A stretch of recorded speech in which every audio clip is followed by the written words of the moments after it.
పరిష్కారం ఏమిటి అంటే స్ట్రాటజికల్గా టాక్టికల్గా మనం అందరికీ తెలుసు దేశాన్ని శత్రు దేశాన్ని 3-4 ముక్కలుగా చేసేస్తే వాడు బలహీన పడిపోతాడు.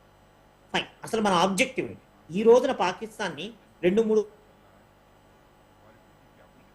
ముక్కలుగా చేస్తామా లేదా అన్న ప్రణాళిక కానీ ఆబ్జెక్టివ్ కానీ వీలు కానీ అది లాంగ్ టర్మ్లో ఉంటే ఉండొచ్చు.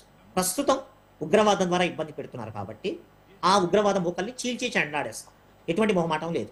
నువ్వు ఎక్కడైనా ఉండు, పదాలు జాగ్రత్తగా చూడండి. హోమ్ మినిస్టర్ గారి, ప్రధానమంత్రి గారు కానీ మిగతా వాళ్ళు చున్చున్కే మారేంగే ఘర్మే గుస్కే చాలా స్పష్టంగా చెప్తున్నారు. ఎవరిని పర్పస్ చేసేసి ఎట్టి పరిస్థితిలో వదిలేదు. That is the first target. So ఆ ఇన్ఫ్రాస్ట్రక్చర్, ఆ మెకానిజము ఉగ్రవాద శిబిరాలను తుడిచిపెట్టేదాకా వాళ్ళని రక్షించడానికి ఆ ఉగ్రవాదాన్ని పెంచి పోషిస్తున్న వాళ్ళు ఎవరండి? ఆర్మీ అండ్ ఐఎస్ఏ కదా. ఈ రోజు ఉగ్రవాదులు మా సంబంధం లేదని అంటారా? ఆ ఉగ్రవాదులు ఎదురు తిరిగి ఆర్మీ ఐఎస్ఏ వాళ్ళని కూడా లేపేస్తారు, వాళ్ళు చచ్చిపోతారు. చివరికి వాళ్ళలో వాళ్ళకే ముసలం ముడుతుంది. ఎంత కృష్ణ పరమాత్మ ఉన్నా అక్కడ ముసలం ముట్టింది.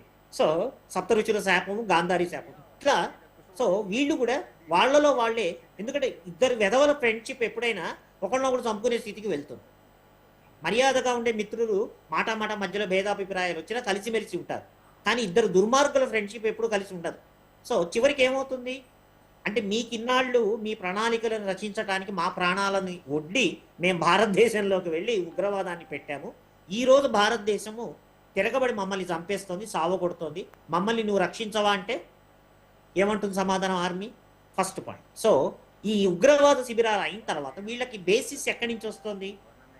అన్ఫార్చునేట్లీ మనం తప్పు చేశాము అని ఏ కోశాన అక్కడ వాళ్ళకి అంటే సిగ్గు శరము కూడా ఏమాత్రం లేదు, మానవత్వం లేదు.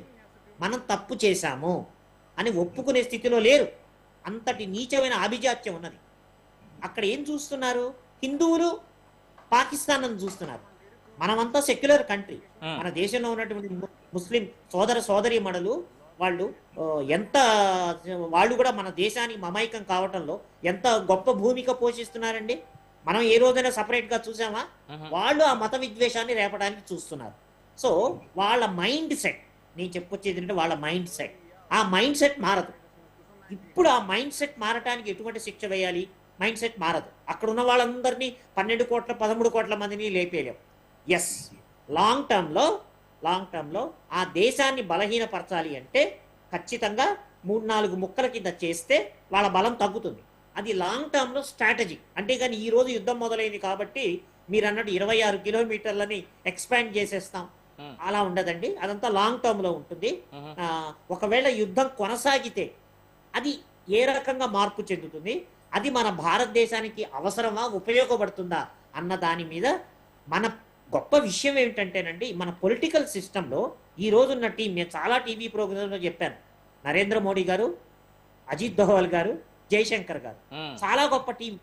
ఈ గొప్ప టీము చాలా అరుదుగా దొరుకుతుందండి.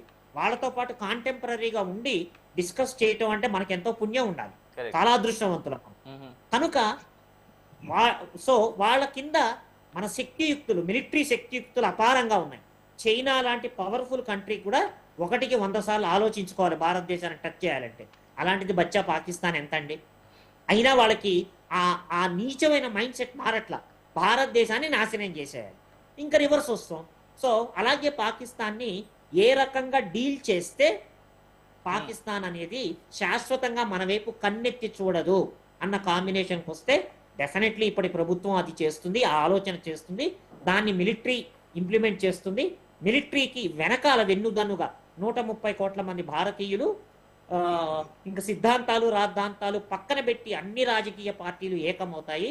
కనుక ఇంత ప్రచండమైన సైనిక శక్తిని, నాయకత్వ శక్తిని మన జనాభా, ప్రతి భారతీయుడు 130 కోట్ల మంది భారతీయుల ఐకమత్యము, మైండ్ సెట్ కలిసి వస్తే పాకిస్తాన్ ఎంత అండి?